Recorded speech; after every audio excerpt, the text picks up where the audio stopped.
Yee. Yo, yo, yo, yo, yo, yo, yo, yo, yo, yo, yo. That doesn't sound like Charlamagne. Good morning, Angela Yee. Good morning, DJ MV. Charlamagne, I'm sure, be here in a second. It's Wednesday. Oh, sorry. Guess what day it is? Guess what day it is? Hump Day. Yes, it is. So I guess Charlamagne is still stuck on Anguilla time.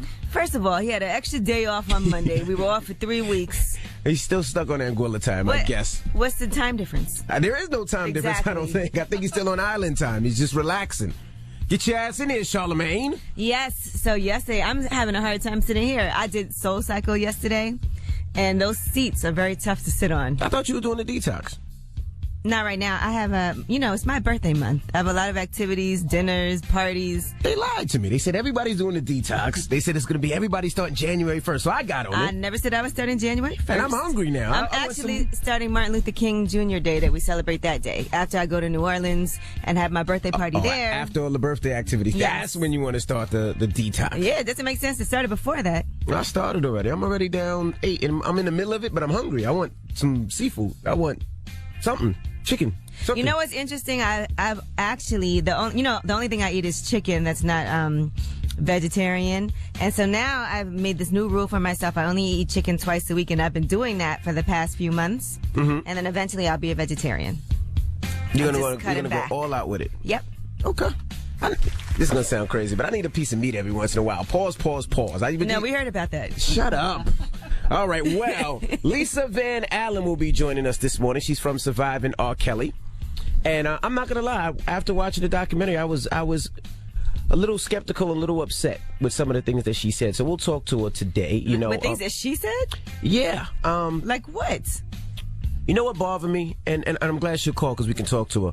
I was mad that she had sexual relationships, threesome with the 14-year-old. But she didn't know the girl was 14. R. Kelly told her that she was 16 at the time. And then she found out that the girl was 14. Yeah, a year later. And, I felt like she And then she stopped. And then she stopped, but she still didn't tell. But then she stole the video. But she was young herself. Yeah, but we'll talk to her today because I got a bunch of questions. She's a victim. Yeah, she is a victim. She was being traumatized. No, she is a victim. And she was trying to protect the person that was abusing her. Well, we'll talk to her. What did I just walk into? We're talking about Lisa. Good morning, Lisa Van Allen. What's up? No, we're talking about Lisa Van Allen, and I was saying after watching the documentary, I was kind of upset that she didn't try to help that 14-year-old girl. That she was a victim herself. I thought she did help her. I thought she was the one who put the video up.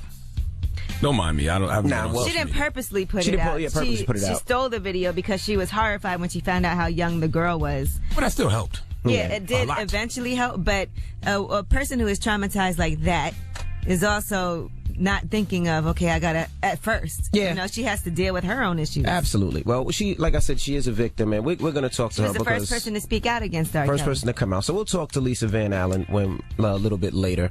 And then we got front page news. What are we talking about? Well, your president was on TV last night. I'm going to tell you what he has to say about the border wall. Not my president. But I didn't vote for him. We'll get into it next. It's the Breakfast Club. Good morning. Hey, NV, Angela Yee, Charlamagne the Guy. We are the Breakfast Club. Let's get in some front page news. Let's start off with your president. Okay, yes, Donald Trump was addressing you yesterday. It was his first primetime address from the Oval Office. And, of course, he's talking about this border wall because we're still in this government shutdown all over this border wall. Jesus. He wants $5.7 billion in wall funding. And the Democrats are opposing it. Yeah, he should just pay for it himself. Yeah, he got it. Pay for the wall.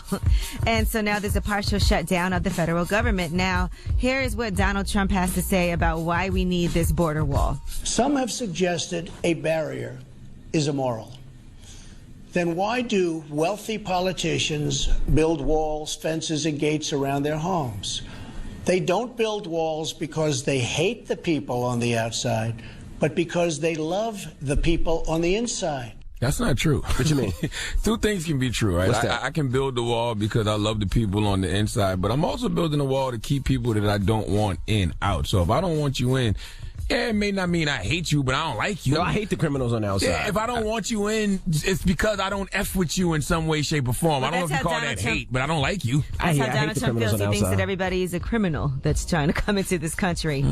All right, now here's what Donald Trump had to say as far as wall funding. Law enforcement professionals have requested $5.7 billion for a physical barrier. At the request of Democrats, it will be a steel barrier rather than a concrete wall. The border wall would very quickly pay for itself. The cost of illegal drugs exceeds $500 billion a year, vastly more than the $5.7 billion we have requested from Congress. Only thing that's wrong about that is, according to the Drug Enforcement Administration, most of the illegal drugs that comes to the U.S. from Mexico, they smuggle that through legal ports of entry. It's actually not through parts of the border that would be covered by the wall. So that kind of seems a little bit senseless. I mean, it's just that. How much is the wall? $5.7 billion. Plus, in addition to that, you got to think about the security they have to put at the wall. There's way too many schools in America that are trash to spend that kind of money on a wall. How about invest that money in education? You got homeless veterans in these streets who fought for this country. They broke. How about get them some of that money? Now, a lot of people going to need jobs in a little bit. They're talking about possibly shutting down Sears and Kmart, which people, like 50,000 jobs might be lost. I think they saved Sears in the last minute yesterday. They did, but there's a lot of people that need help. They need jobs. The house rates are going up, so people need help. F that wall. And man. FYI, Democrats are not saying they don't want stronger border security. It's just how you want to do it. They don't want to spend $5.7 billion on a wall. Now, here is what else Donald Trump had to say about the government shutdown. Oh, maybe not. Our southern border is a pipeline for vast quantities of illegal drugs, including meth, heroin, cocaine, and fentanyl. Every week, 300 of our citizens are killed by heroin alone. So the wall going to stop the drug problem in America? Absolutely not. I just said the drugs don't even come through where the border wall would be. It actually comes through legal ports usually. So that doesn't even make sense. But again, here's what else Donald Trump had to say about the government remaining shut down right now, because I know that's a huge concern for a lot of people that are not getting paid to work. The federal government remains shut down for one reason, and one reason only, because Democrats will not fund border security. All right. So the Democrats do want to fund border security, though. They just don't want to fund the border security. They don't want to build the wall. Now, and I can't blame them. Just so you know, we've been talking about the killing of 7-year-old Jasmine Barnes in Houston. Well, Larry Woodruff, the second suspect, was taken into custody on a separate drug possession charge, and now he is going to be charged with capital murder. So just giving you an update on that case. She was 7 years old, riding in a car with her mother and sisters on December 30th. That's when somebody in another vehicle shot her in the head. Eric Black Jr. was arrested Saturday in a traffic stop, and he's accused of driving that car. He's facing a charge of capital murder, and his first court date is going to be February 15th. That's a shining light amongst all this bad news that was delivered this morning. Jesus. All right. Well, that's front page news. Get it off your chest. 800-585-1051. If you need to vent, you're upset, call us up right now. Phone lines are wide open. Or if you feel blessed, you want to spread some positivity, 800-585-1051. And don't forget, next hour, Lisa Van Allen. She's from Surviving R. Kelly. She'll be joining us. It's The Breakfast Club. Good morning. The Breakfast Club. Whether you're mad or blessed. So you better have the same energy. We want to hear from you on The Breakfast Club. Salem, good morning, you guys. Good morning. How you doing? Hey, Salem. Good morning. Happy New Year to you. Good morning. Get it off your chest, Salem.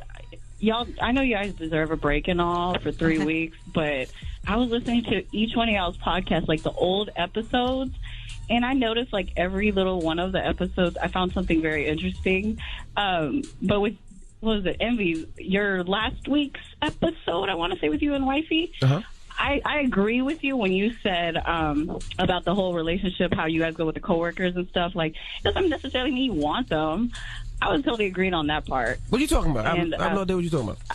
Weren't you guys talking? I swear I was just listening to you yesterday. I was saying that you spend a lot of time with your coworkers. So a lot of times, right. Whatever you talk about at your house, you talk about with your coworkers, because you spend more time with your coworkers than a lot of family and friends. Yeah, absolutely. Well, if that was the case, then I must like all my coworkers. If that was the case, there you go. But that's not true. Oh.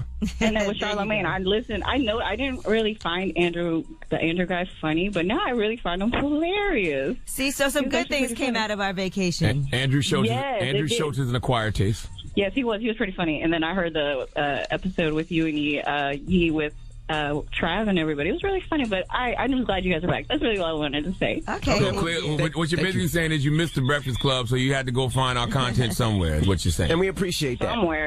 Somewhere. But that's really it. Welcome back, you guys. Thank you. That was really nice of her. It was. Lindy. Hey, what's up, everybody? Hey, Lindy. Hey, I just wanted to get the word out about a charity that helps the youth, the disadvantaged youth in Africa. It's called ECDC.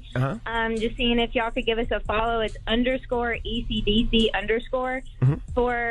We were a product where we sold this bamboo shirt, and proceeds, when a shirt was bought, we would get a soccer ball to the schools in Africa who, have these really ratchet equipment and everything like that. Now, what part of Africa now? Africa's a broad place. Yeah, Cape Town. Okay. Cape Town. All right. Yeah, I'm actually going to South Africa next week. I'm going to Cape Town and Johannesburg next week. I thought Cape Town was the rich part of Africa. I mean, there's rich parts of Cape Town, but there's poor parts of Cape Town as well. Yeah. Yeah, so DJ Envy, since you're going down there, we actually have one of the co-founders down there. He's stationed there to try to help out. So if we can shoot your message in the ECDC the page, would you shoot me a message. Link up with them if you have time? Shoot me a message. I'm going to South Africa next week, so shoot me a message. All right, well, safe travels, and thanks for talking to me, guys. Thank you. Hello, who's this? This is Kenny. Kenny, what's up? Get it off your chest, Kenny. DJ Envy, man, I tried to hit you up yesterday on my way to work. I'm trying to figure out why in the world would you not play an R. Kelly mix yesterday? Why would I not? For his birthday? Why would you not? I'm not playing R. Kelly music anymore. That's why. But my question is, you know how much people R. Kelly? I mean, I'm not agreeing with what he did. I'm just stating. So, but you still want to support him financially? Yeah, yeah. I mean, what? Think about it. How much memories you have? How much memories you have? of R. Kelly. R. Kelly. I do have a great memory of R. Kelly. Actually, dancing with my daughter to "Step in the Name of Love." But after watching that documentary and see how much he is a predator and a monster, I can't see myself supporting him and giving him a dime, a nickel, a penny, or nothing. I don't want to play it. And you know what's interesting? That's my personal feeling. The president cheated on his wife, but what? You still support the president? I don't support the president either. That was an awful comparison. That's awful. Yeah, that's an awful comparison. Let me try another one. Let me try another one. Oh my God. Hugh Hefner. You got Elvis. Elvis had a young wife. I don't support Hugh Hefner. We don't play Elvis up here, and sir. I don't play Elvis either. The other day, Drake was caught with that 17-year-old taking a picture. Yeah, he might have been in another state, but in our state, that's what illegal. You can't take a picture with a 17-year-old? That's illegal. I'm confused about all of this. Hey, stop. Hang up on him. Just hang up on him. Hang up on him. Listen, check this out. And I was having this conversation yesterday, right? Because somebody was asking me, why I do the Surviving R. Kelly doc. And I said, as a radio personality, right? For all of these years, we have enabled R. Kelly. So we kept playing his music. Correct. So that means that we supported him financially. We gave him more power, more influence, which he used to manipulate a lot of these young girls. So if you've been a part of the 15-year-olds, if you've been a part of the problem for so long, why not attempt to be a part of the solution? Absolutely. So it doesn't matter if people are just coming to the realization that, hey, now I don't want to play R. Kelly music no more. Now I don't support R. Kelly. It doesn't matter if it's now. It doesn't matter if it was 10 years ago, 15 years ago. It happened. I'm not playing. And then you see that video of him laughing like they should have did that 30 years ago. Yeah. Okay, let's do it now. He did that? Yeah, it was recent. It was actually in the documentary also, but it had been circulating online. They had video of him talking about how they should have did this years ago. Yeah, but I'm not supporting R. Kelly. And don't forget, Lisa Van Allen, she is from Surviving R. Kelly. She's the first lady that actually stepped out and came out. And we're going to talk to her next hour. But get it off your chest, 800-585-1051. It's The Breakfast Club. Good morning. The Breakfast Club. It's your time to get it off your chest, whether you're man or black. Say it with your chest. We want to hear from you on The Breakfast Club. So if you got something on your mind, let it out. Hello, who's this? This Fat China. What's good? What's up, mama? Get it off your chest. Yeah, I just want to talk about how there's people on Instagram who have Hollywood, and in all actuality, they bought their followers, their likes, and their views. Like, that really grinds my gears. And you shouldn't concentrate on that fake stuff. You shouldn't, a lot of people buy followers and buy likes and all that. Why even concentrate on it? Who cares? At least you're not spending money on trying to pretend you popular. Right. Y'all care too much about social media. I ain't been on social media since December 27th, 2018, and I feel great. I don't feel like I'm missing a goddamn thing. That wasn't that long ago, Charlamagne. Yes, it was. You out your damn mind. Yes, it was. That's almost 3 weeks. Yes, it was. Think about how we be on Instagram every single day, every minute, every hour of the day. 3 weeks is a long time. I guess, Charlamagne, I'm not really too focused on it, but I just feel like I have a nice amount of followers, and I'm a rapper, you feel me? And I have a nice following. But they act Hollywood and act funny towards other people, and that's the part I don't like. Can I ask you a question? You should do a song about it. Do you own any wigs? Yes, I wear wigs. Do you own any weaves? Yes. All right, so don't complain about people not having real anything, all right? I'll say find them. Are you saying that's like buying followers? That's exactly what I'm saying. Goodbye, that China. All right, that's exactly what I'm saying. Billy Bob. Good morning, DJ Envy, Charlamagne the God, and Angelique Yee. Good morning, Billy Good morning, Bob. Billy Bob. That's what, man. Somebody tell this Mr. President to quit messing around with this daggone government shutdown before somebody gonna shut down his wall. Because he's talking about potentially taking away, what is that, the welfare and government aid stuff. Yes. Potentially. Yes. He gonna need to build a wall around his daggone place and the White House. Somebody gonna come over there and mess with him. I think there's a wall there already. Bob, There's you done? actually a big gate, but all right, thanks, Billy Bob. No. Thanks. Yep. All right, Billy Bob. It's definitely a wall. I think it's a gate around the There's White House. definitely a gate around it. Lindsay! Wall of security. Hey, what's going on? Get it off your chest, bro. Man, listen, I'm just tired of black people putting each other down. Like, you know, as soon as somebody say, oh, let's send the illegal immigrants back or whatever, they always say, well, if we do that, blacks don't want to work. And it's like it tore us down for so many years thinking that way. It's like, I hate to hear blacks say that. And I think we do need a wall, man, because illegal is illegal. I don't care what it is. If I commit a illegal crime over here in America, then I'm going to jail. I'm going to have to pay for that. So if you're illegal, you're illegal. Hey, you know what else you're going to have to pay for? That wall. It's $5.7 billion. We need that, man. We need Yeah, but nobody's saying that they don't want tighter border security. They're just saying we're not spending $5.7 billion on a wall. But I mean, I don't see where that's a problem. We need that security. You know what I mean? So it's the security issue. It's not about the money. I would that most of the people that have issues here are people that actually come into the country legally and overstay their visa, not people who sneak in at the wall. Well, I mean, that's why we need the wall. So I would much rather see. I would much rather see that money. I would much rather see that money go to the education system in America. I'd like to see that money in the pockets of these homeless veterans who fought for this country and don't have a dime to show for it. Who need health It's a lot of things you could do with $5.something billion other than build a wall. Sir, did you vote for Trump?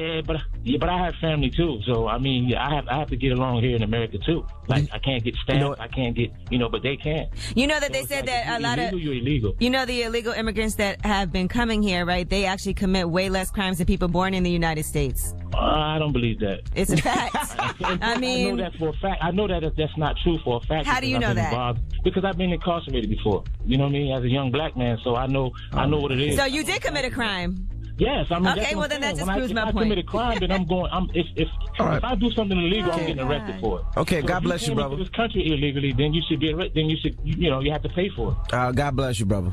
All right, thank you. I don't have no problem with them building the wall as long as everybody who wants the wall comes out of their pocket to pay for it. If you want the wall, come out of your pocket to pay for it. Word is born. Donald Trump just started a GoFundMe, and then people that want to there's a GoFundMe, but it's not Donald Trump didn't start it. All right, well, get it off your chest. 800-585-1051. Now, when we come back, we got rumors? Yes, Meek Mill. Why was everybody so mad at him? The women were going crazy. He might have to retract these statements. All right, we'll get into that next. Keep it locked. It's The Breakfast Club. Good morning. The Breakfast Club. Bad, man. What's that? One of our producers, Taylor, in here starving herself because she's going to Aruba in March. She ain't starving herself. She's not eating just for an Instagram picture that she's thinking about in March. No, she's eating healthier. She got a shake in the morning, then at lunch she does like a light salad, and then at night she does yogurt and more of a light salad. You don't realize how social media controls us so much? Is she thinking about an Instagram picture she's going to take in March? She's getting her body right for the summer. She's just trying to be healthier. She's not starving herself, right? You're just eating better. You said you snack all the time. Okay. All right. Let's get into Rumor Report. It's about time. What's going on? Rumor Report. This is the Rumor Report with Angela Yee on The Breakfast Club. All right, I'm not sure what's going on, but is Kevin Hart going to host the Oscars? Well, TMZ caught him leaving the gym, and here's what happened. I'm not going to say anything. I'm not going to say it here, but the chances are very slim. So it's a chance. He said chances are very slim? Yeah.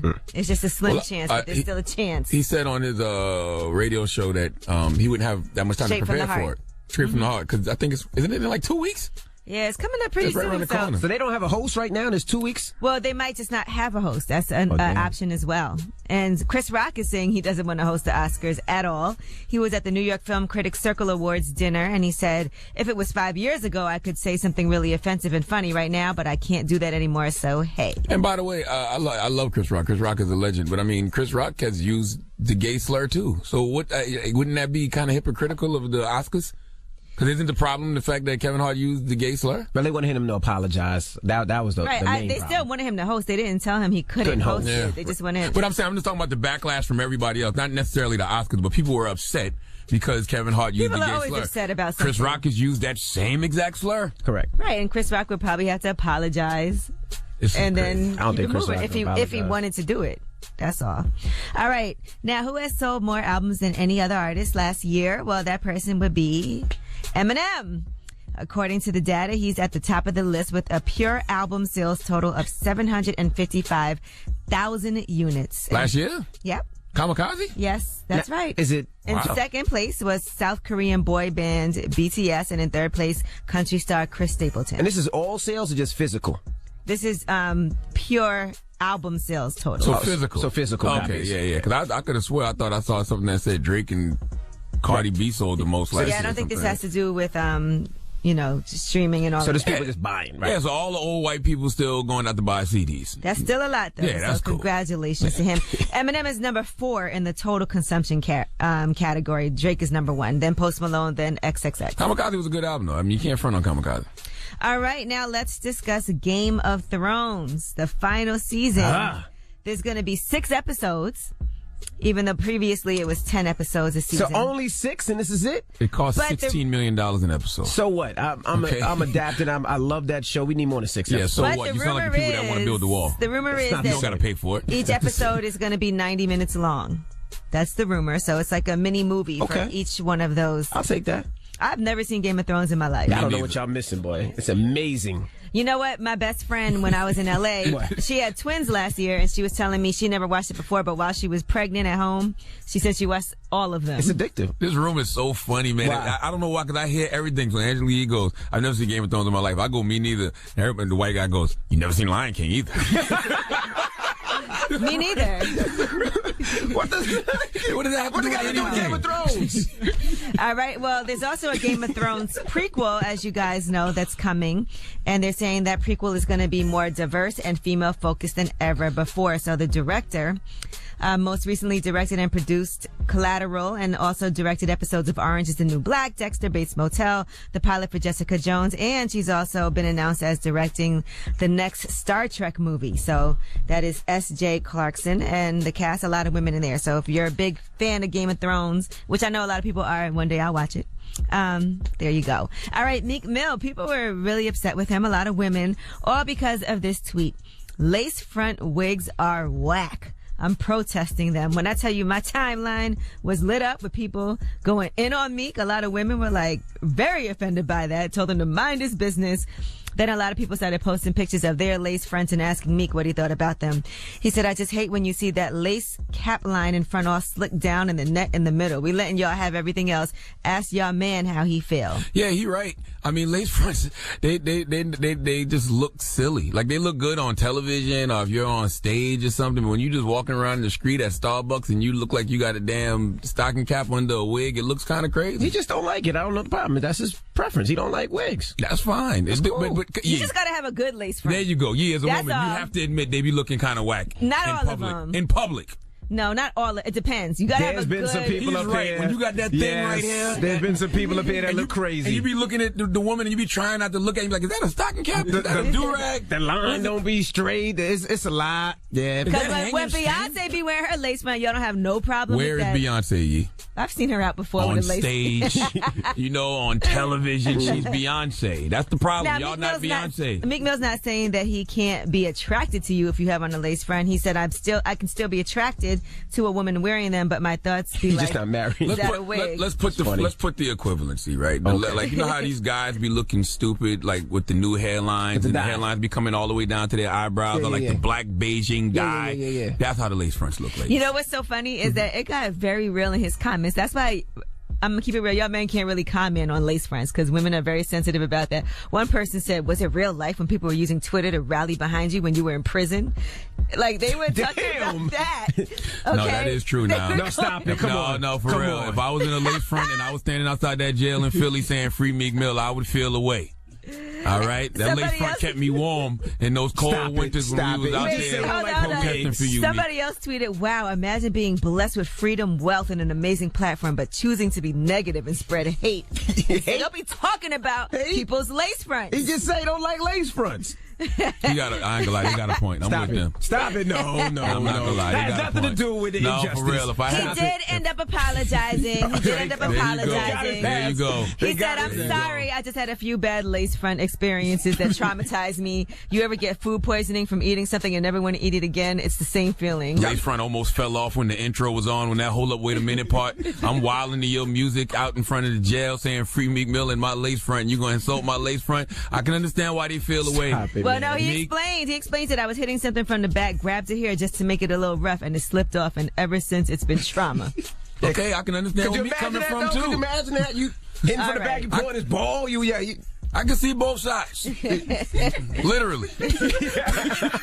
I'm Angela Yee, and that's your rumor report. Goodness gracious. All right. Now, when we come back, we got front page news. What are we talking about?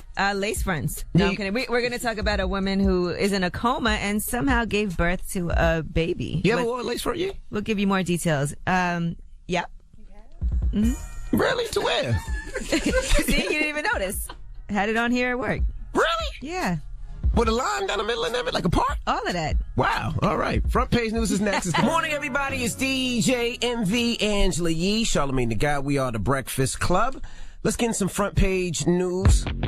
Where we starting, Yee? Well, let's talk about Donald Trump. He did his first primetime address from the Oval Office, and he's talking about, of course, the border wall. That's why we're in a government shutdown right now. Since December 22nd, he wants a $5.7 billion wall to be funded, and the Democrats are opposing that. Democrats do want to have a stronger border control, but they don't want to build that $5.7 billion wall. Now, one of the arguments that Donald Trump is making is about ICE officers and the arrests that they've made. Here's what he said.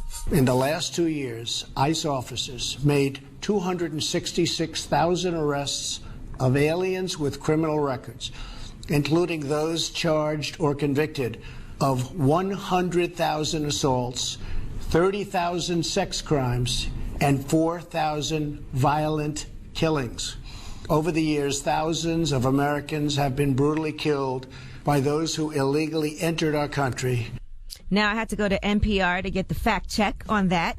And what they did say is that it is true that ICE officers did arrest 266,000 aliens with criminal records, but that number is misleading because the reason they have these criminal records, a large part of that has to do with immigration. So that's why they have a criminal record. It's all immigration-related offenses. They also pointed out that the president's rhetoric overstates the threat posed by immigrants. They said that immigrants actually commit crime at lower rates than people who are here born in the United States. So murder, other violent crimes, and all of those things are committed at a higher rate by people from the United States than people who are immigrants. So it's very misleading sometimes the things that he has to say. I mean, we do need tougher border security. It's just a matter of, do we need a $5.7 billion wall? Nah, not at all. All right, now this was a crazy story. A female member of the San Carlos Apache tribe. She's been in a vegetative state for more than a decade and recently gave birth. Yeah, that's crazy. At a healthcare facility in Arizona, according to the tribe's chairman. That means somebody was sleeping with her while she was in her vegetative state. Yes. Exactly. They said they had like Kill Bill. Remember Kill Bill? Yes. What was the dude named? Buck? I think his name was Buck. Except this is real life. Yeah. Now, police are going to actually get DNA from male workers at the healthcare facility to find out what happened. But that is absolutely a horrifying situation. Imagine that a woman for 10 years in a coma, and then she has a baby. That's crazy.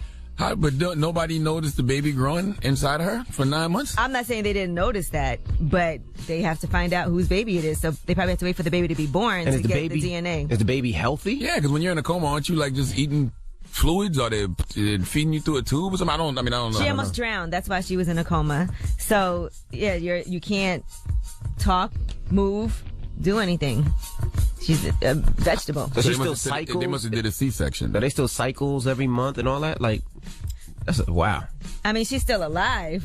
So anyway, what that means is that somebody at that facility was clearly taking advantage of this woman. They haven't released more information because she's a victim of sexual abuse, but that's what we know so far. Wow. Yikes. Yeah, somebody been watching way too much Kill Bill. All right. All right, well, that is your front page news. Now, when we come back from Surviving R. Kelly, we have Lisa Van Allen. She'll be joining us. She was on a 6-part docuseries. She was actually the first person to step out and come out and talk about R. Kelly. She's the one that actually stole the tape and gave it to somebody who eventually put it out. So we'll talk to her when we come back. Don't move. From Surviving R. Kelly, Lisa Van Allen. When we come back, it's The Breakfast Club. Good morning. Charlamagne the Guy. We are The Breakfast Club. Now we have a special guest on the phone line right now. You might have seen her on Surviving R. Kelly. We have Lisa Van Allen on the line. Good morning. Good morning, Lisa. Good morning. Hi, Lisa. How you feeling today? Hey, how are you? I'm awesome. I had some questions, and But let's identify who Lisa Van Allen was in the Surviving R. Kelly docuseries, because you actually were the first person to come out over 10 years ago and testify in the child pornography case. You were the one that actually had gotten the sex tape, and that's how the first sex tape of him got out there with the 14-year-old girl, allegedly. Yes, I did testify against him back in 2008. And part of the reason was a lot of people don't really understand, some of the reasoning behind, me coming out. And, they did threaten my life. Right. This may be a dumb question, Lisa, but why did you cut yourself out of the original sex tape with the underage girl? Yeah, because when the sex tape came out, I know you were talking, and maybe we don't know. You said that you were involved with threesomes with the 14-year-old. You didn't know she was 14. And then when the sex tape came out, that part wasn't in it. Did you take your part out of it? No, that was not the tape that I was on. Oh, okay. I wasn't on the tapes that went to trial. There were multiple tapes. I heard there were other tapes that we'll never see or that were never actually revealed besides this one. Exactly. Now, what age were you when you were indulging in the threesomes that he was, forcing you guys to do? It was different. It was two different ages. It was 17 and 18, but she was supposed to be 16 when I was 17. You get what I'm saying? He told you she was 16. Right. Right. And of course he did. He's a master manipulator. So he did what he felt he needed to do to get what he needed done. Now, when you found out she was 14, obviously you knew it was wrong because you didn't want to do it anymore, and you took the tapes. I didn't want to do it from the beginning. Right. I mean, I explained that I cried, and he didn't care. He said, "What am I going to do with this now that you're crying?" Right. On the tape. That's what he said. You never wanted to tell or try to tell somebody at least that the 14-year-old was underage, or you never thought about it? It wasn't that I didn't want to. I don't know if you have ever been in love with someone, and the first initial thing that I wanted to do was to help him get better. I thought that maybe, because I cared for him, that maybe I could help him. But, once I saw that he didn't feel like he had a problem, because that's the first step. You have to admit that you have a problem. Right. What are your thoughts on the people that were around him that actually helped forge documents, that knew what was going on? What are your thoughts about that? Yeah, Demetrius, the security, and that other person. They all handicapped this man, and they're all helping him to coerce these women and do these things. I mean, it goes back to people before that. I mean, I know people on his team. Daryl McDavid is the one who threatened my life. June Brown, I'm putting names out there. June Brown is the one who booked flights for girls. June Brown took me to get the abortion by Rob and said he was my uncle. So these guys, they do things for Rob, and they make it to where he's able to do these things because Rob doesn't read well. He doesn't write. So these are the people that are doing these things for him. So all of them are at fault, and I mean they should be held accountable as well. And not blaming you because I don't want to victim blame you, but where were your parents during this time? And I'm not blaming you. I'm just curious. Like, were your parents there or? No problem speaking on that as well. Robert knew my whole background. He knew that I came from foster care. He knew that I didn't have a father figure in my life. He knew that my mother's mother had just been hospitalized for cancer, and my mom was dealing with that. I mean, he knew all of these things. So I'm not to blame all of it on him, but my mother was not fully focused on me at that time. Right. So you were very vulnerable. When I first met him, it's kind of like it was an interview. I tell people. He asked me specific questions. Do you have a boyfriend? How old are you? When I said I was 17, he said, "Will your mother let you come to Chicago?" I didn't ask her would she let me. I just told him, yeah. You get what I'm saying? So. He knows what he's doing. He's been doing this for a long time. It's pretty much standard procedure for him. So where did y'all meet? Because they always say he would park his tour bus at McDonald's in Chicago. We met at his Home Alone video shoot. I actually went with a friend of mine's girlfriend. She was an aspiring singer, not me. And we were just extras in the video, and he happened, and I'm pretty sure I was the youngest one there, because if you've ever seen the Home Alone video, it's a lot of strippers and girls who are a lot older than I was there that would have been more than willing to do things with Rob, but he had his cousin come and actually find me and say, Rob wants to talk to you. Now, he did target you. Now, let's talk about meeting some of the other survivors from the docuseries, because I know they said at the screening that was the first time a lot of people had actually met each other in person. Yeah, actually, you know, all of the girls are really nice. You know, it's kind of funny because, I mean, we've all been through similar situations with him. So when we get together, it's kind of like a sisterhood. And, you know, it's good to not have to convince someone of what you've been through. So it's like we call each other. It's kind of like a little bit of therapy. You know what I mean? We talk about things and that we've been through, and we don't have to convince each other of anything. So, I mean, I really, you know, feel blessed to have them, and I'm glad that they've come out. And I know it's more victims. I even have women that have inboxed me that know him and that don't want to come out, but they inbox me to talk about it because they know I know what they're talking about. Well, speaking of therapy, what kind of help have you gotten over the years, Lisa? I haven't been to an actual therapist, and, you know, maybe that's something I should do. I'm actually open to that, but right now I'm just trying to help other abuse victims and to try to protect any other young girls from going through it. And with that being said, I would like to put out there that I do have a website called IamLisaVanAllen.com where young girls can go on there and they can blog, go back and forth with me and talk about what they've been to. I actually had a young girl do that the other day. She contacted me about a relationship she's in. She's 17 years old. Her boyfriend's 21. I'm not going to put her name out there. And he's been abusive to her. And she was saying, you know, we talked back and forth. She was saying she wanted to end her life. And I pretty much talked her out of that. And we text back and forth for a while. So I actually do feel really good about this. I feel like I'm really helping the youth and young girls and abuse victims. One thing that really was a wake-up call for you was getting pregnant, right? Yeah, I got pregnant. And when I got pregnant by him, I had to soul search on that because I loved him. But I didn't love him enough to bring a daughter into the world knowing that he may molest her. Because if you look at his track record, the girls that he slept with were close to him. So do you think that there is a chance that these charges they're trying to bring against R. Kelly can possibly stick? I feel like it is if they are underage, yes. I'm really not sure about what's going on with the girls at the house, you know, specifically. So I really cannot say. But, I mean, me knowing the Rob I know, I'm pretty sure someone underage, you know, something's happened. I do feel like at some point something can happen. Do you feel like, you know, the trauma that you went through and the other women went through is being exploited at all?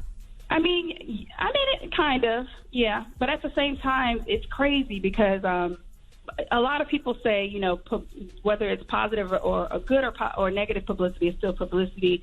And at the end of the day, we want to raise awareness. So whether people agree with me or not, they're still listening. You get what I mean? And that's the ultimate goal, to raise awareness. You can not like me all you want. You can say what you want about me. But I came out when nobody else would. There was a me before me too. Mm-hmm. You get what I'm saying? Like, I was coming out when there wasn't no movements. I was coming out when my life was threatened. So at the end of the day, and I didn't get paid to do any of that. They wanted me to do book deals. They wanted me to do different stuff. This is before anyone. And I just testified and went home. It really bothers me that people are saying, oh, these women are doing this for money. They're doing this for attention and things like that. And that's not at all the reason. And people aren't understanding. Like, they'll say, well, these girls made that decision. You don't get paid for interviews. You don't get paid for these photo shoots and these interviews. I don't get paid to cry on camera. So, no. Did R. Kelly give everybody he had sex with an STD? Because, I mean, a lot of people are saying that they got herpes from him.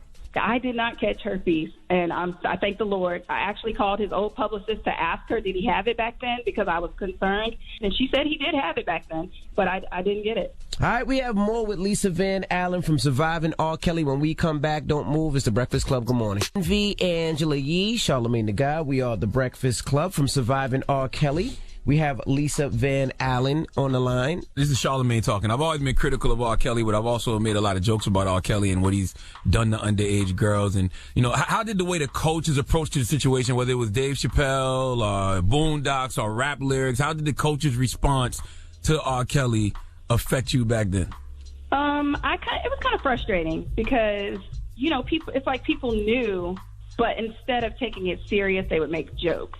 It normalizes it. At the end of the day, you know, it's really not funny. And there's nothing funny about him peeing on that girl. He never peed on me, but there's nothing funny about him peeing on her and belittling her like that. There's nothing funny about, you know, girls speaking about what they've been through, and 10 years later, you're still crying about it. There's nothing funny about that. Well, I apologize for any jokes that I've made that may have upset you or any of the other victims, because honestly, none of us were thinking about that 10, 15 years ago. We was just thinking about clowning R. Kelly, but you don't think about the we weren't thinking about the actual human victims. beings. Yeah. And how did you talk about it? Like, you know, I'm sitting there watching it, and you're talking about, you know, a threesome with a 14-year-old. What gave you the courage to be like, I can talk about this and be free with it? Because I just couldn't understand how you got that courage. It's about having that conversation that nobody wants to have. Mm-hmm. Somebody has to stop being victimized. Somebody has to stop being concerned with how it made you look and talk about how they made you feel and what they did to you. Somebody has to do that. Every time I talk about it and I talk about specifics, it upsets me. It makes me want to cry. But we have to do that. Right. Oh, no, I agree with you. I think sometimes, you know, experiences happen to you, so, you know, God can work through you to help other people. And I feel that way too. I feel like I'm a vessel now. Like even though the underage girl, she won't speak out. Her family was paid off. They won't speak out. Even though they will not speak out, I feel like I have to speak out for her. Mm-hmm. Now, what do you think about these lawsuits that he's threatening for everybody who participated in this docuseries? He also did a Facebook. I could care less about a lawsuit. I feel like he's trying to distract everyone from the real problem, which is him. He could do what he wants. He could talk about me going to jail, whatever. I fought some people in the past, some females, and went to jail. Who cares? That has nothing to do with you peeing on a 14-year-old. That has nothing to do with you belittling black women. Yeah, I don't understand what would be his point of suing the survivors or suing John Legend or suing me. Like, what was when I went to trial, they didn't talk to me about anything about Rob. For 3 hours, I was 6 months pregnant. For 3 hours, they talked to me about who I was dating, about my kid's father. Stuff that had nothing to do with trial. What does that have to do? They should have been saying objection. They didn't do that because they wanted the conversation to be about me, to try and degrade me and what I was saying and make me discredit me. But it's not about me. This is about R. Kelly. Now, I know every time you hear a song play or a video, it must put you in some type of mood that's concerning and scary every time you hear his music. The crazy part about it is his music, I think when it comes on, it hypnotizes people. But as a people, we have to check ourselves. Is that song that sounds good and you want to bop to more important than these young girls? No, it's not. Absolutely so no, not. When it comes on, I turn it off. How did you feel when you heard his ex-wife? I know you probably seen the video where she's bopping to the song and she's dancing to the song. How did that make you feel? Personally, I wish it didn't happen, but I mean, she's human. You know what I mean? I personally talked to her. I believe her, and I think she's a great person, and I know she's been through a lot. Mm-hmm. I wish that people would stop trying to discredit us.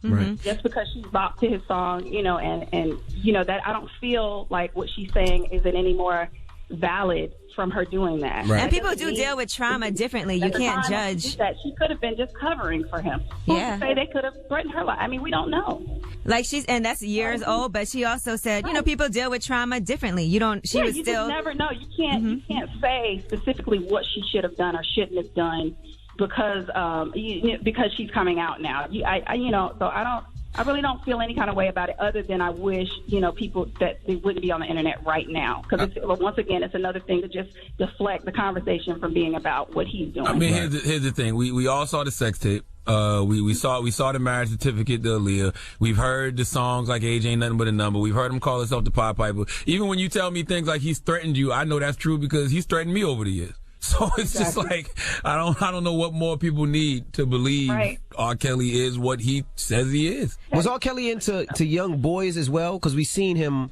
make that one girl cut her hair off and wear clothes and made her kind of look like a boy. Well, that was a disguise. Was he into that as well? I can't speak for him actually messing with young boys, but I will say that there have been times where he wanted penetration himself. So. But it was from a female, but still, you get what I mean? Penetration how? Like pegging or like a finger or something? Not to be too graphic. It could be finger, object. Oh, he likes stuff in his butt. Right. So that's all I can vouch for. Where are those videos? Oh, stop. That's the video we need. He ain't doing those. He's doing them of, you in compromising situations, not him. Wow. What do you hope this documentary accomplishes, Lisa? I hope that the documentary raises more awareness because, obviously, we've been doing this for a while with him. Well, I have. And, you said you've been doing it too, Charlamagne. So I hope that it raises more awareness. It opens more eyes. I hope that he's eventually held accountable for something. It seems like that people are getting it now. The celebrities that have come out, I commend them. because they don't have to. Right. They don't have to speak about it. So I do commend the ones that have come forward. I feel like more people should still, because I know, just like you said, everybody pretty much knows. I hope people don't lose focus and start trying to make it about us when it's not about us women that have gone through it. It's about him and stopping him from hurting young girls. What was your mother's response when you came back home? Actually, when I came back to Georgia, you saying when I left him? Yeah, when you left him and came back home. Well, actually, I was 21 years old when I left. So my mom wasn't even in Georgia anymore when I came back, but she was happy that she was able to be in contact with me, on a daily basis at that point, because she hadn't been able to be. Mm-hmm. So if nothing happens from this documentary other than, a bunch of social media noise and then next week everybody moves on to something else, what will you continue to do? I'm going to continue to raise awareness. I help other abuse victims as well. It's not just R. Kelly. People say, well, your life's all about R. Kelly. No, that's what we're dealing with right now. But, I do help other abuse victims. So I would hope from this, abuse victims could gain strength and courage to come forward, as well as the victims that he has and that he's had will gain strength and be able to come forward. All right. Well, Lisa, thank you so much for checking in with us. We appreciate it. And we appreciate the work that you're doing now. So your website, again, if people want to contact you or have their own situations that they're dealing with. It's IamLisaVanAllen.com. Mm-hmm. All right. Well, thank you for checking in. We really appreciate it. And of course, she's from Surviving R. Kelly, the docuseries. Lisa Van Allen, thank you very much. Blessings to you. Happy New Year and all that good stuff. Thank you, guys. And I'd love to come into the show. Pull up. Whenever you in town. I already said. All right. Thank you. Bye-bye. Thank you. All right, it's the Breakfast Club. Good morning. DJ MV, Angela Yee, Charlamagne the God. We are the Breakfast Club. We just kicked it with Lisa Van Allen from Surviving R. Kelly. Yes. And it's very sad, man. It's every time I think of a survivor or I think of this R. Kelly thing, I just think of my 3 young daughters and just could imagine if a predator tried to take advantage of them and if I wasn't there and what I would do and what I would hope they would do. You just never know, which is scary, man. As a father, grown-ass man on a 14-year-old. Yeah, as a father of 3 young girls myself, I feel the same exact way. And, my thing is this, man. I think that you should listen to all women, but believe all proof. And there's a lot of proof when it comes to the R. Kelly. We saw a videotape. Exactly. There was a marriage certificate. Even if you don't necessarily believe what the survivors are saying, right? Though that alone has always been enough for me. And the fact he calls himself the Pied Piper, that's just sick. If you know the story of the Pied Piper, who was a guy who used music to lead a bunch of kids out of a village, never to be seen again. And then when you see that, his parents actually looking for their children right now because R. Kelly has led them away. Come on, man. And I understand why women wouldn't come out now. I see a lot of women haven't. Yeah, I see some of the comments and, oh, you guys are lying. Oh, you just there for the money.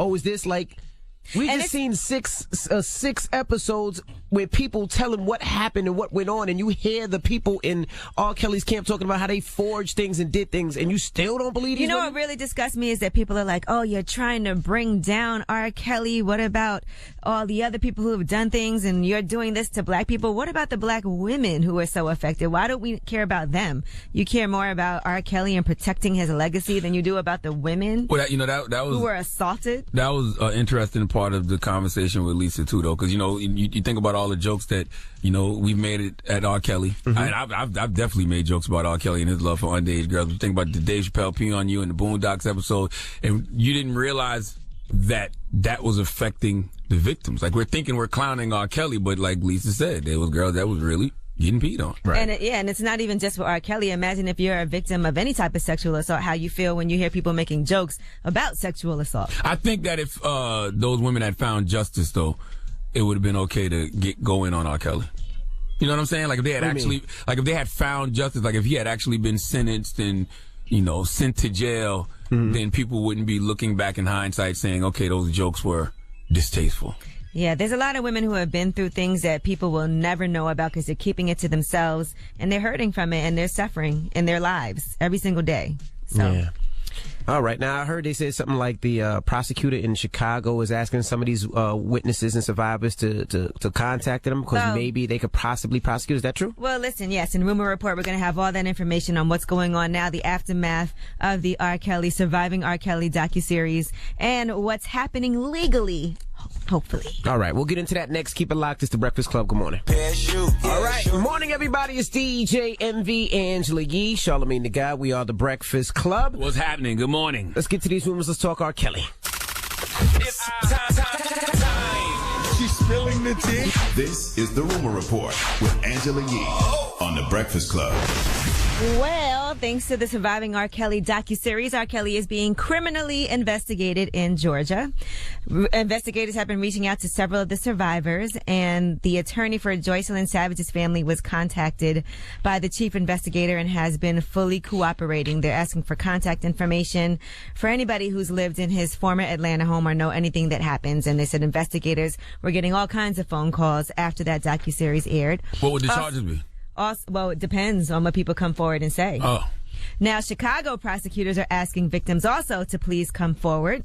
The state attorney, Kim Fox, just urged those victims to do just that. She's also a sexual assault survivor, and she wants families of victims to contact her, and she said she's sick by what she saw on Lifetime. There's already been 2 families that contacted her and saying that R. Kelly had contact with their daughters while they were under the age of 18. So, they're both over the age of 18, the alleged victims. So they're not underage, but there are already families who have contacted her as well. The walls are closing in on Robert, and he built this wall himself. Yeah, it's a lot going on right now. So we'll see what happens, and we'll keep you updated. Now, Common has had some things to say about what's going on with the whole R. Kelly situation, and he says that turning a blind eye to these allegations about R. Kelly abusing women has been just going on too long, and we have to put a stop to it. We should have put a stop to it a long time ago. He said R. Kelly fans, himself included, should get some of the blame for letting all of his alleged criminal behavior, go unchecked all this time. Yeah, I mean, his fans, the system of radio, the system of TV, it's a lot of different factors that enabled R. Kelly. All right, now John Legend has had to explain a photo of himself and his wife Chrissy and Harvey Weinstein. That picture was circulating, and he said, I took a photo with and worked with Harvey on several occasions before his abuse was known to me and the rest of the world. Since his being exposed, his company and career have rightfully been destroyed, and he's been indicted. Sounds like something that should happen to R. Kelly. Now, I haven't been on social media, but I heard that they've been going in on John Legend. Weren't they just celebrating John Legend a few days ago? Yeah. They were. And that's an old picture, Social media don't care about what's old and what's new. It all looks new to them. Right. So, a lot of people worked with Harvey Weinstein. I think damn near everybody in the film industry. You can't, if you didn't know about it, you didn't know. All right. Now, let's discuss Kevin Spacey. This is an ongoing situation, and Kevin Spacey's brother, Randy Fowler, went on the Drew and Mike podcast after Kevin Spacey was in court for arraignment in his sexual assault case. And he's Kevin Spacey's older brother, and here's what he had to say about his brother. My brother, on the hand, liked it. And he liked it a lot, evidently. And what he ended up doing was going into acting, creating a lot of wealth, power, and influence, and using that to lure his prey to satisfy his vice, which was his master. And he's got away with it for 40 years. I know exactly who Kevin Spacey is. He is my father, the creature. So Randy Fowler is saying that Kevin Spacey and himself were both molested by their father. And so he went on the podcast to say they both were allegedly molested by their dad, and now Kevin Spacey is their father. That is a conversation that does need to be had at some point in the future, how hurt people do hurt people. Because people say the same thing about R. Kelly, right? They say R. Kelly was molested when he was a child. Yeah, so it's just like these are this is just pain being redistributed from generation to generation.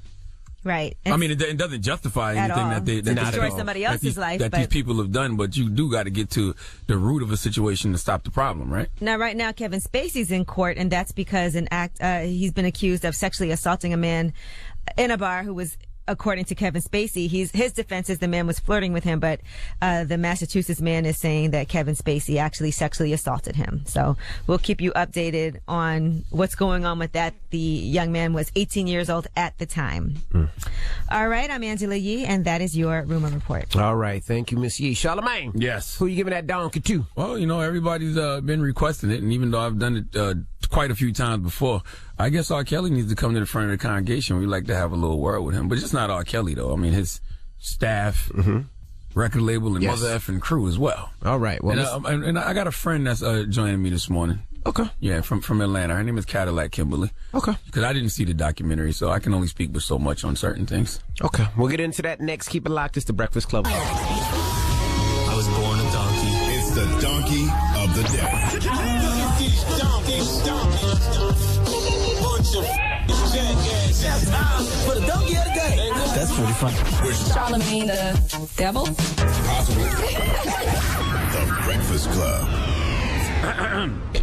Donkey of the day for Wednesday, January 9th, goes to Robert Kelly. You know, I, Charlamagne the God, have given Donkey of the day to R. Kelly several times over the years. And though I have not seen the surviving R. Kelly documentary and probably won't watch it because I don't want that in my spirit, I simply don't have to watch it to know that the pied pedophile is a sick individual. Okay, there's really nothing more I can say because I would just be repeating a bunch of talking points that I have stated over the years. Even, you know, if you don't believe the survivors that were on this documentary, you have to believe the now infamous, legendary for all the wrong reasons, sex tape, which allegedly features a man many say is R. Kelly.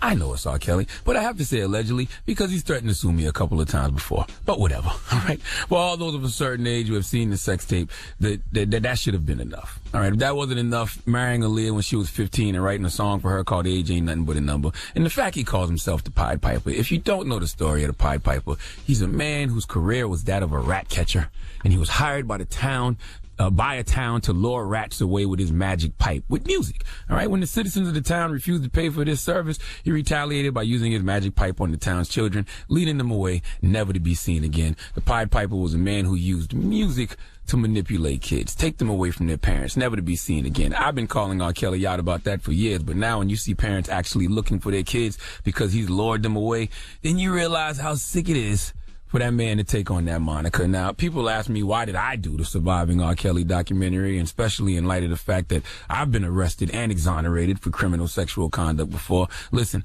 my motto is simple. Listen to all women. All women deserve to be heard, but believe all proof. Simple. And when it comes to R. Kelly, it's a lot of proof. And when it comes to any rape, sexual assault allegation, why wouldn't I speak out? Just because I'm not guilty in my situation doesn't mean that all women are lying. That's not accurate. I'm a father of 3 black girls, so anything I can do to make the world a better place for them and young girls like them, I'm going to do. And the number one change starts with myself. So the same way I hold myself accountable for how we treat our women, I'm damn sure going to continue to hold other men accountable too. So I have zero problem speaking out against R. Kelly. And I've been doing radio for 20 years. And even though I've said all these things about the pied pedophile before, even though I've consistently spoken out against him, clowned him for sleeping with underage girls, I still have been a part of a system that enabled R. Kelly, and that system is radio. Even though all this evidence was out there against R. Kelly, radio continued to play his music, which provided him more money, more power, and more influence to manipulate young women. So if I've been a part of a system that has been a part of the problem for so long, why would I ever hesitate on being a part of a solution? Not to mention, a lot of us, including me, all got these R. Kelly jokes off about that tape and his love for underage women. Even though, you know, we were going at R. Kelly, we may not have realized how those jokes hurt the victims, too, because as Lisa Van Allen said earlier, some of those young women were really getting peed on. So that trauma still exists for them, all right? So we may have joked about it then, but I think we all realize now this is nowhere near a laughing matter until some justice is served. Then we can probably get back to clowning R. Kelly tastefully. Now, I don't really have much more to say. I've been saying all this about R. Kelly for years. I didn't even see the documentary, but my homegirl Cadillac Kimberly came to visit me from Atlanta this morning, and she told me that it's more donkeys that need to be delivered. She got some thoughts. Good morning, Kimberly. Good morning, Charlamagne the God. So who else need to get it, Kim? The floor is yours. I need to get it. Depending on what you're talking about giving. It's him, it's his former assistant, and it's also his brother who's in the penitentiary, who I think might be gay for the stay. And I believe he drops the soap, not just in the shower, but just about everywhere he goes. And when he said that everybody has a preference, and that R. Kelly's preference is young girls, and what's wrong with that?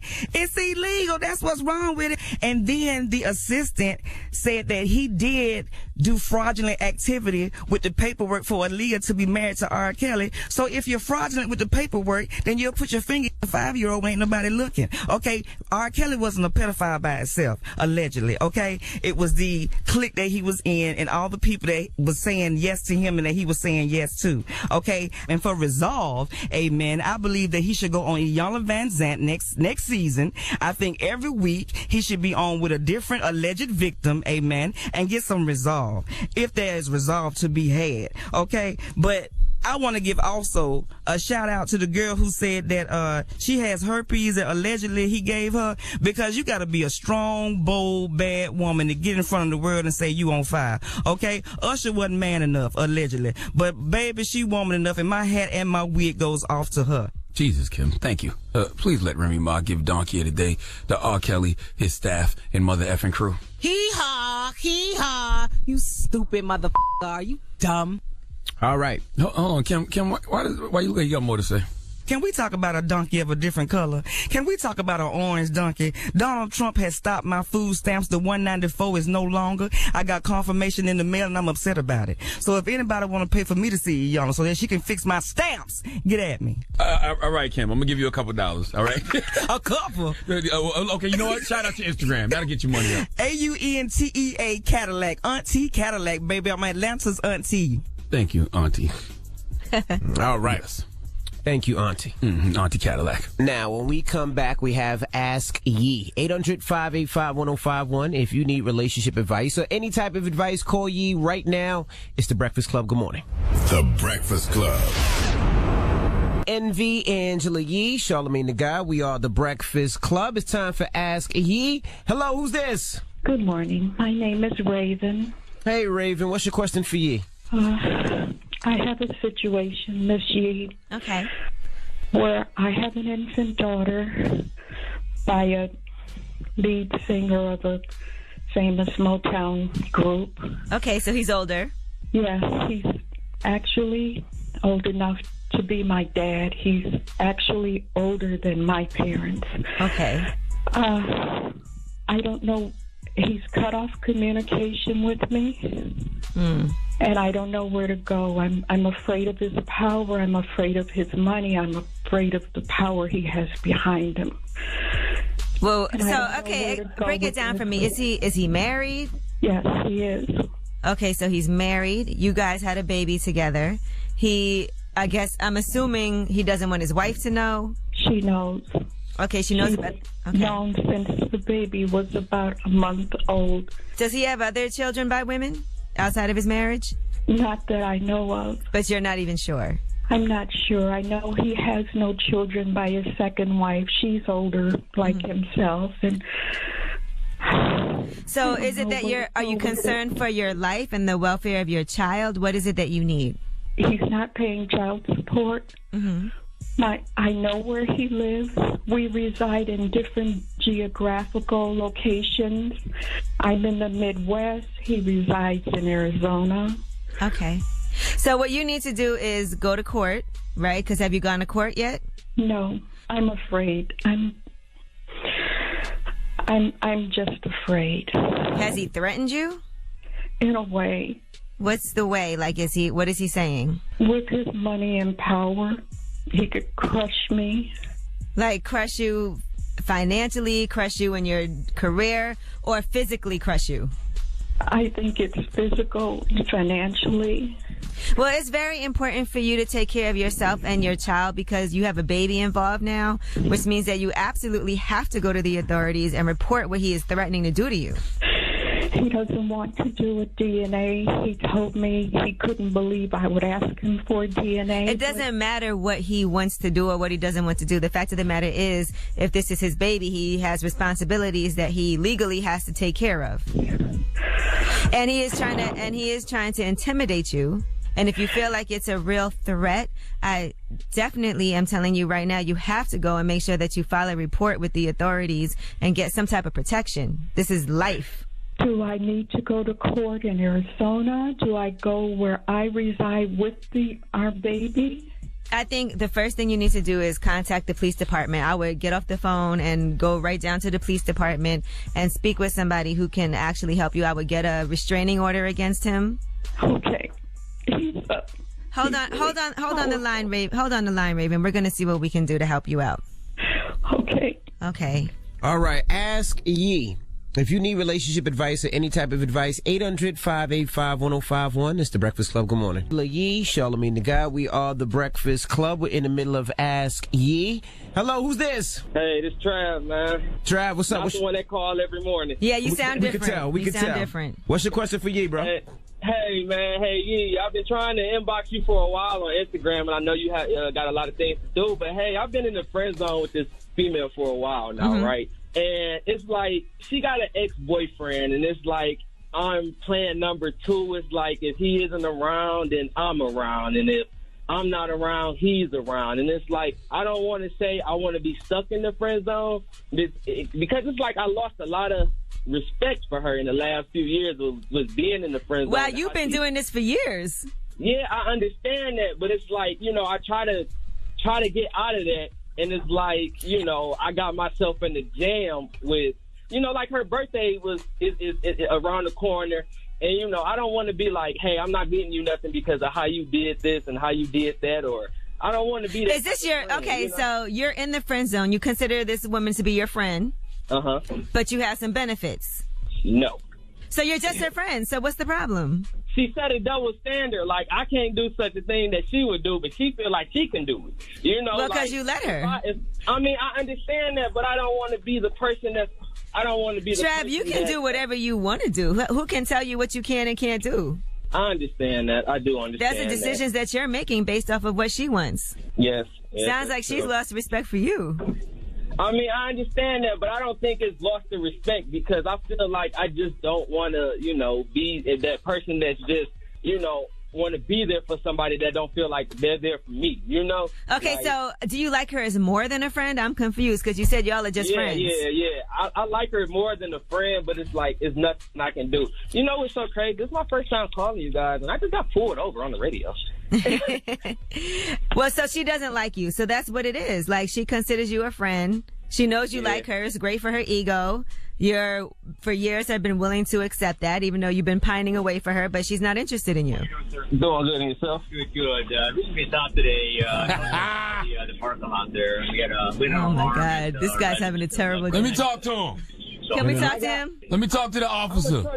I'm a truck driver. I stopped at the Comerica Bank and I pulled off because... No, that's fine. I just got to verify. Like I said, the house right next door where you pulled out, we got a burglary alarm from there. It's early in the morning. Offer him some donuts. So I just wanted to stop talking to you. Obviously, make sure everything's good. This is Charlamagne from the Breakfast Club. He offered me to tell you he needs some donuts. But I didn't... He's bugging. He's bugging. Whoa. Yeah. Hey, I'm sorry, but... He's trying to name drop. I drive truck for Office Depot. Okay. Yes. Okay, what's in the bag? Office Depot equipment. Okay. I don't know if I'm more offended that he didn't want the donuts or he don't know who I am. He definitely don't know who you are. Trav. I'm sorry. It's just crazy. I'm actually on the phone with the radio right now. No, not the radio. Say the Breakfast Club. Ask him if you listen to the Breakfast Club. He definitely doesn't. He says you guys listen to the Breakfast Club. Okay. Hey, I'm asking you to hold on for a second. Okay. Before you open that, do you have any weapons or anything? No. Oh my God. Okay. Stay on the phone. Trav, don't get arrested. Trav, don't get shot. Just for my sake, can you place him right back here real quick? Okay. Right back here. So I take it he doesn't listen to the Breakfast Club. No. Trav, this girl is ruining your life. Put your palms back together. There you go. I just want to make sure you don't have any weapons or anything dangerous, then we'll open it up, make sure you got that office equipment like you said, and then we'll go from there, okay? I actually got to deliver to the police station. I deliver to you guys every day. I understand. Say, I bring y'all donuts every morning. I pray to God that he only has office equipment in the back of that truck. I just don't want you opening up the back here before you to do so. Trav, sound like they're illegally searching you. I wouldn't have gave him permission to do it. Yeah, you shouldn't have gave him permission, Trav. Damn, Trav. It's a weird week, man. It's really weird. You think, Trav? And Trav, don't listen to Charlamagne. Trav, you think? Yeah, you want to talk to him, officer? I'm literally He on does the radio not want to talk to us. All right, go ahead. You can open up the back there. Trav, I ain't gonna lie, you sound suspicious. Yeah, Trav. It sounds like they just put Trav on the ground. Trav, you don't have to open up your car. Get on your way. Okay. Okay, he's trying to let me go. I'm so sorry about that, you guys. I'm so sorry about that. Trav, I'm sorry. Goodness I just want to say, Trav, you're a very nice guy. You need to find you a woman that wants to be with you. Trav, where you calling from? I'm calling from Detroit. And Charlamagne, I wanted to ask that. Yee and Envy is always in Detroit, but you never come. I be home. Listen, we need better promo and marketing in Detroit because these cops don't know us. Yeah, I know, right? And you worried about Charlamagne not coming to Detroit? You about to get locked up, Trav. Travis, I'll be in Detroit in a couple of weeks. Yeah, we're gonna find you a nice woman because there's no reason that you should be somebody's not even choice. She just considers you a friend. She's using you. Yeah, I understand that. Okay. Yeah. Yeah. Would she have bailed you out if you got arrested? Yeah, but she more like the type of person, she wants to know what you did and what happened. Well, of I'm course. Like, you guys can obviously. I mean, yeah, but she wanted to act like, it was my fault I got pulled over. Like, I'm from the city and she's from the suburbs. Let's say it like that. She's not used to dealing with guys. She think I'm a regular hood dude, but I go to work for a living. So where you from? From the West Side? I'm from Southwest, down River Rouge. Shout out to Rouge, E-Course in Southwest. Trav, I don't want to give up the phone with you, bro, because I appreciate the cooperation. Like I said, that corner house there next to the bank, we had a burglary alarm there that I was on the way to. I got the corner. Trav, tell them listen to the Breakfast Club every morning. Trav just broke into a home. On WJLB. Tell them listen to WJLB every morning, Trav. Come on. Tell them turn on WJLB. Right. Tell them listen to the Breakfast Club. 97.9. Hey, Charlamagne said, can you listen to WJLB 97.9 in Detroit? Right now. The Breakfast Club. Tell them He's listen about right to be now. on. Okay. All right, you guys take care now. You take care. Bye, Trav. Oh, my God. Trav is crazy. Trav will say, drop one of the clues bombs. Charlamagne wants to know if you want a donut. Trav crazy. I don't live in Detroit, so I'm fine. Drop one of the clues bombs for Breakfast Club listeners, damn it. The best. The best. Nobody got better listeners than us. Nobody. All right? The whole time. Nobody. I'd have dropped the phone. There's no radio show in the country who got better listeners than us. You're right. We don't have listeners. We have other members of the club. That's right. The club. Damn stupid questions. Officer, would you like a donut? Charlamagne wants to know. What? Goodness gracious. Well, yeah, we have rumors on the way. I don't know if I can top that. Coming up next in rumors, Trav gets locked up. We'll explain it all when we come back. We're going to talk about Mariah Carey. She has a settlement, and we'll tell you who she was actually in a legal battle with. All right, we'll get into that next. Keep it locked. It's The Breakfast Club. Good morning. The Breakfast Club. EJ, Envy, Angela Yee, Charlamagne the Guy. We are The Breakfast Club. And listen, we got to say a big happy born day to the legendary Angie Martinez. Angie Ma. There's nobody that does radio who Angie Martinez is not inspired in some way, shape, or form. And if you said she hasn't, you a hater. That's right. Yeah, shout out to you, Angie Martinez. I love me some Angie. I love Angie. She's just as dope as you believe her to be if you've never met her. I would have played a record in the mix coming up, but she doesn't like when I play the out you. Yeah, she doesn't like when I play. Don't you disrespect her like that, even though those records are fire. I'm not. Can you say my love in Spanish? Me amor. Can you say my love in thug? Can I hit it raw? Nah, that might not fly in this era. That ain't gonna fly. All right, well, let's get to the rumors. Let's talk Mariah Carey. Listen up. This just in. All the gossip. The Rumor Report. Gossip. With Angela Yee. It's the Rumor Report. The Breakfast Club. Well, Mariah has settled a lawsuit. Her former manager says that she actually was being sexually harassed because Mariah was always walking around naked in her presence, and she was very uncomfortable with that. Now, a rep for Mariah Carey... What? Yeah. I can't walk around naked? Well, if a person is uncomfortable, you can't. I don't know that she ever had told her that she was uncomfortable or if this was all after the fact. Okay. But we don't know what that settlement is. We don't know if it was a cash payoff. We don't know what the damages were, but, she was trying to get paid. So they have finally settled that. You really can't just be walking around naked in front of people, though, if it makes them uncomfortable. But if it's my job and this is my house, I want to walk around naked. And if I own it, you don't think if I own this radio station, I'll be walking around naked? I don't think anybody who owns this station should walk around here naked. Maybe you're right. We have had a situation where someone came running in here naked. I'm not going to name him, but I do have video footage of that. Somebody who? You were here. I was? And you jumped on the table, pretty much. Yeah. I remember. Yeah, somebody did come up here naked. So you might have a lawsuit. You're right. All right, Wendy Williams. Now let's discuss her show. She is planning to go back on the air. Now, people were thinking that maybe it wasn't going to happen. There was rumors that her show was going to be canceled, but her show is returning, and that will be back on January 14th. So she'll be back on Monday. She had fractured her shoulder. She was taking some painkillers. She said that's why she was slurring her words on the air. She said, I've never broken a bone or experienced a fracture in my life. And the key place where the fracture is and trying to scurry around and do too much, I'm now paying the price. She said that was the first time she's taken pain medication. Was she supposed to come back to yesterday or something? Yeah, that's why they delayed it. Okay. She'll be back on Monday. All right, Future has unveiled his new album cover, The Wizard, and he also has a documentary. Envy, you're in the documentary. With Future? Here's the trailer. You're born in 83 in ATL. Yeah, born in a crack era. Do you feel like a lot of artists took your sound? Because I'm hearing a lot of future-ish sounds. Future has a certain pain behind what he's doing. You got every chain you own on, bro. Nah, this ain't even half. 3 #1 albums in less than 7 months. You move like a drug dealer, Future. And it's up for 2 Billboard Music Awards. Ladies and gentlemen, Future. Oh, I didn't clear that. I did, actually. I own the publishing. Oh, you own the publishing. All right. Jerry Jones has bought a $250 million super yacht. Can you imagine that? A yacht for 200. Goodness gracious. Yes. He named it after his wife, Jean Jones. It's called Bravo Eugenia. It was built in the Netherlands, and he got it on December 20th. It was an early Christmas present. It can hold 14 guests. Only 14? Looks mad small. I'd have got way bigger. Yeah, I'm sure you would. There's a steam room, a full gym, a massage room, a plunge pool, rain shower, and a storage area, and all kinds of things. You don't got a bowling alley, though, right? Why, you would have got a bowling alley? I would have had a bowling alley in mine.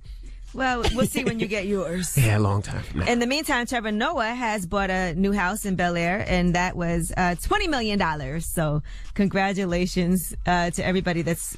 Wow, congrats to him. Getting this money. Yeah, there's a lot of people getting this money. All right. Sheesh. In the meantime, what did I buy myself over the holidays? Not much. Yeah, all right. $20 million mansion, though. No, I said not much. Nor a yacht. All right, I'm Angela Yee, and that's your Rumor Report. All right. Thank you, Miss Yee. The People's Choice Mix is up next. But before we do, we got some words from the iHeart people.